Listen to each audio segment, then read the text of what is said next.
Abayisiraamu ku muzikiti gwa Mazigidi Umar Matugga Kabunza kabuza kate ebifuba byabugume ng'obuzibu bwe buva ku butakkanya mu bukulembeze obw'omuzikiti guno nga waliwo ekiwayi ekigambibwa okuba nti kyagala okuwamba obukulembeze mu mankyolo oba mu ngeri y'olukwesikwesi. Kyekinnuma kyekyo ompanjira ebigambo ebibi zemwesaayo nonyonoona nalimu nga balwanira ekyapa anti obuzibu bwammwe bwe muyina buli nalimu either walimu tewalimu ekizibu kyo kyoyina kiri ekintu kimu nalimu ekizibu kyo kyoyina kiri ekintu kimu ebbanga lyonna kankubuliriro kino oli muntu mukulu naye ebbanga lyonna lyonaamala nga tewaliwo okuwuliziganya kwa nsonga ntuufu nze mbabuulira kyoŋŋamba nalimu saagala owetolole emabega wammwe waliyo ebirala ebikola ki biki ngaaki mbuulirayo ngaaki bwe tuba nga tutuula wano ne twogera ensonga nga za muzikiti n'ova wano ate n'ogenda ku poliisi ng'ensonga gye tulina okumala ya muzikiti ebigendererwa byammwe. Kitegerekese nti ekyapa okutudde omuzikiti guno kyakyusibwa dda ne kizibwa mu mannya g'abantu ssekinnoomu, ekintu kye bagamba nti tebajja kukkiriziganya nakyo. Kusanga amanyiwo baabo era bwe mbaako ekikyamu yekyalisi Matovu Lubega bwe mbeerako ekikyamu. Sheikh Musa Katende yayimirira ku kituuti wano nayina emyaka 17 naga nti yenna nesimbyemu muzikiti guno nkulayirira bajja kuziika. Allah namwanukula bamukola ki babaziika naye amaze ku ndiri nina emyaka 31 amaze ku ndiri ali awo naye ebigambo bye bitegeerekeka era ayogera n'okwogera naga nti baana bange nazza omusango netagwogera omusango gwe yazza muri wano mujja ne musaala musiiba ku basawo enkya neki mulwanirira muzikiti gwe muzeeyidi oyinza okuba olina byotumanyiiko naye ate ffe bwe tutandika okwanika tujja kwanika olemena kuddamu kujja muzikiti gulwa gwe bw'onaaba oyagala okuddamu ojja kuddamu ng'omuntu. Obuzibu bw'omuzikiti guno we buli bukulembeze abatuuze ku kyalo balina okwerondera obukulembeze balonda muto wange ono asirafu mutuufu bulaza wange lesibwe Kavunza ekiyamaani kati abatuuze bo ne balonda mbuga nange mu kulonda nakulimu n'ekiberu yakulimu ne tulonda mbuga olukiiko nga yerugenda naye kati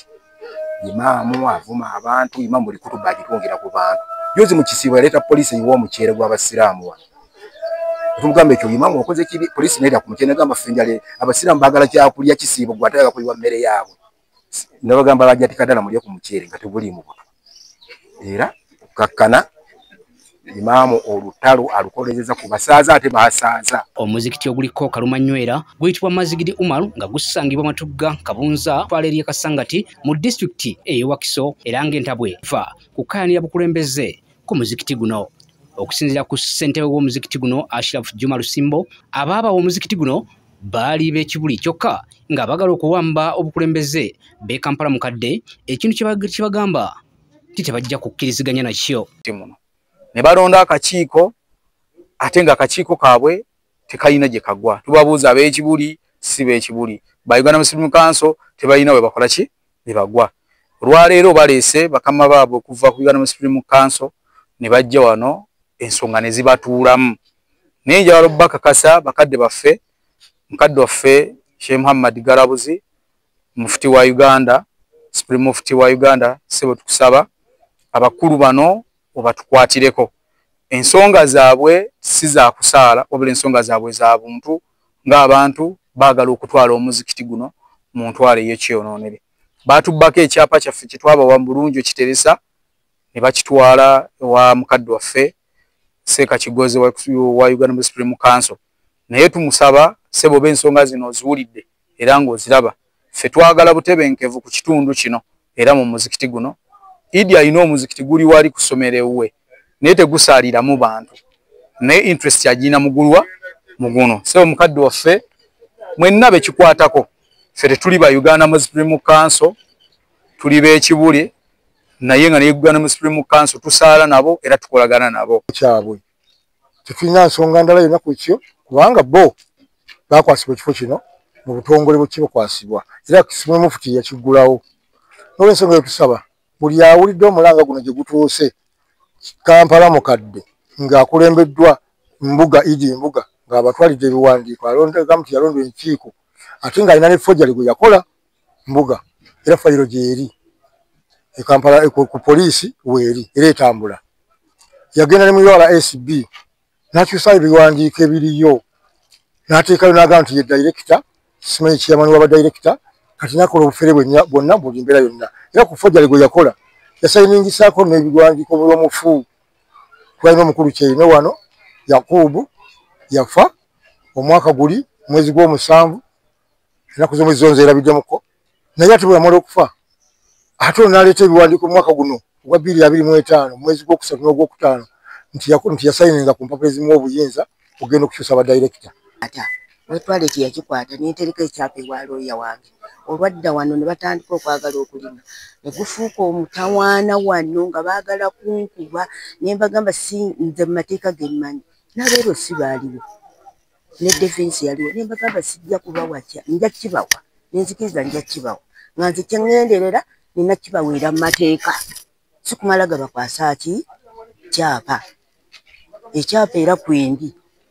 mukadde kicho yagala njagala abasiraamu buli omu asaalire wano nga ffenna tuli bakkiriza naye nga tiwali kuddayo ntalo zibeera wano eza buli lunaku zero omuzikiti naguta ne ŋŋamba lwenjagala nzija n'ensaala y'esswala mu mwezi omulungi ogwo.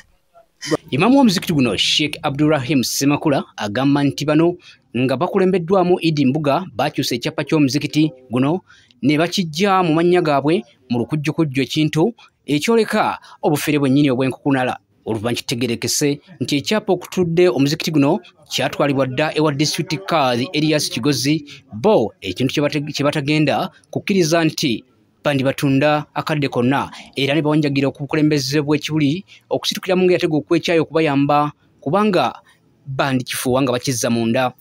Obuzibu bwe buva mu kifo kino eno oluvannyuma lw'omuzikiti guno okubeera nga guguddwawo His Eminence Super Supreme Mufti wa Uganda Sheikh Shabani Muhammad Galabuzi yaguggulawo omwaka 2023 omwezi gwa kusatu ng'ennaku z'omwezi 15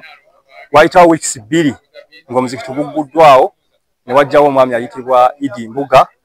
gwe tutamanya wajja yava kubanga mutuuze ku kitundu kino eno naye by then teyali musaaze. N'ajja muzikiti n'agamba nti Imaamu tuula tokkirizibwa kubaako ky'oddamu kwogera wano era atya okwesaddaaka mu nsonga zino adde ebbali. Mu mbeera ey'okutiisatiisa n'agamba omuzikiti gwano tegulina lukiiko era azze kulondesa lukiiko lwa muzikiti. Abaali ku lukiiko nga Chairman omwami bamuyita Ali Nkalubo yatya n'agamba nze ndekulidde era amangu n'embiro Mbuga yateekeka okulonda. Ensonga ezo zayingira mukulu w'ettwale eryakasanga Sheikh Uzaifa Buzimwa n'ayingira mu nsonga ezo n'abategeeza nti omuzikiti gulina olukiiko ne gubeera nga gwakwasibwa mukama waffe His Eminence Super Supreme Mufti. Era omukulu oyo azzenga atukola ebintu bingi atutawaanya Idi Mbuga. Bwe tusaala wano eno atutwala ku poliisi osomesa kutuba oba n'osomesa ku bunnanfuusi ng'akuwaabira ku poliisi ng'akuyita ng'akufukamiza neetondera n'ebirala. Bayimaamu bangi nga n'essaawa eno omu ku bamyuka bange Sheikh Sowedi Kayongo bamuggulako omusango ogw'okubeera nti yasomesa kutuba wano eno erimu okwogera ku bunyazi bw'ebintu by'obusiraamu ne bamuwaabira ku poliisi. Idi Mbuga agambibwa okukyusa ebiwandiiko by'omuzikiti guno mu lukujjukujju kabuzikata ebifuba bibabugume nga buli omu alumiriza munno obufere. Wawandiikidde ani n'omugamba nti wano waliwo olukiiko olujjawo? Imaamu akimanyi. Alhamdulillah.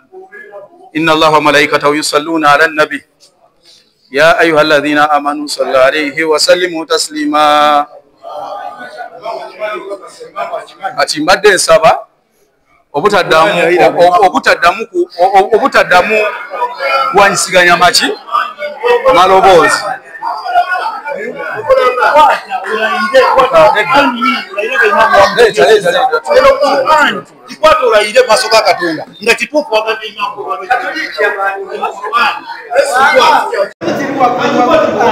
Naka nyumba wali bakuyitani oli muganda wambadde oli mwana wambadde sebo wali mwambadde amadazi oli mwana wo omuyito kati kukyalo ko oli kuno mbadde kitanga osula kuno awulira mbadde kitanga gwe kyokuba nti wazimba kitanga ali wero jesula nze nzikibwa wali ujozikibwa gwe obera muzikiti gwayo nzikibwa gwe bw'olowooza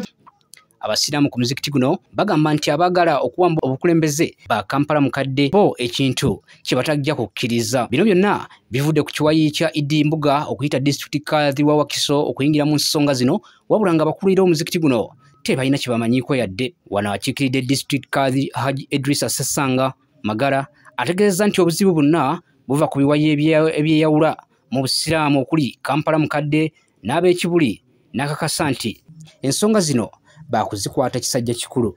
Ku ground tusanze ng'ensonga eziri wano z'abasiraamu okulaba nga bakwatagana, naye nga buli omu bwakimanyi tulina ebiwayi ebyajja mu busiraamu bwajjanga kikemo nti ono wagandi w'ekibuli njwako Supreme Council taagala kulaba oli naki, naye nga mu kyonna amawulire genfunya amatuufu genjaga okubanga mpeereza abatuuliza abatulaba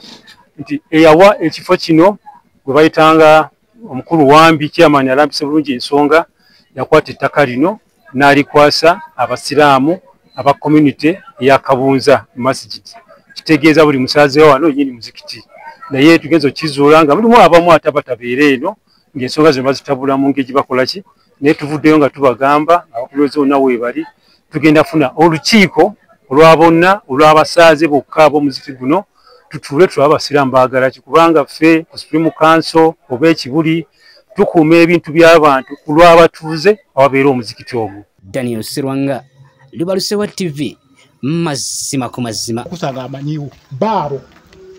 era bwe mbaako ekikyamu yekyalisi Matovu Lubega bwe mbeerako ekikyamu. Lubalusewa TV, mazima ku mazima.